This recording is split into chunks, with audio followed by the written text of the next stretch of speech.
This is a clip of my lightning maroon clownfish laying eggs. They were quite difficult to pair up originally, but since they started laying, they've been on a clockwork schedule of laying every 11 days.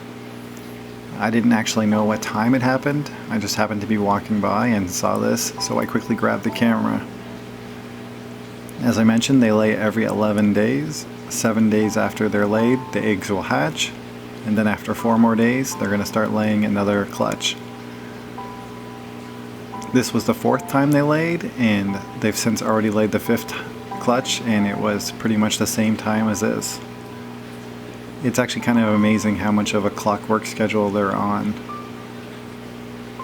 Now, one thing about this clutch is it was substantially bigger than the last one.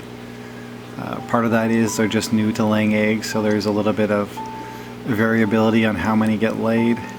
Maybe the earlier time I forgot to feed them a couple of times. Typically I do feed them about 3 or 4 times a day now. They're on a pretty high quality diet of PE mysis pellets along with actual PE mysis and LRS.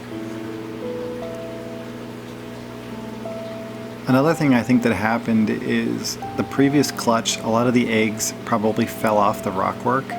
You can see here a couple do float away, but the majority stick to the rock. Earlier clutches perhaps more floated away. Since I didn't actually see them lay, that's just a guess. It's been quite fun trying to raise them as far as culturing rotifers, phytoplankton, and watching a few actually go through metamorphosis and become baby clownfish. Once the laying and fertilization is complete, it's primarily the male who will take care of the eggs.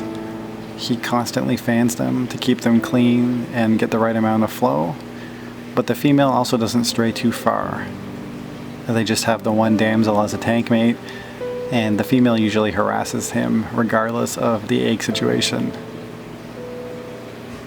You can't really tell here because it's just actinic lighting, but when the eggs are first laid, they are super bright orange, and as the days progress, they get clearer and clearer until you can see the larva eggs, and finally, before they hatch, they just look like baby fish stuck to the rockwork. I'll be posting more clips of the larva, and hopefully baby clownfish in the near future too. Thanks for watching, and happy reefing!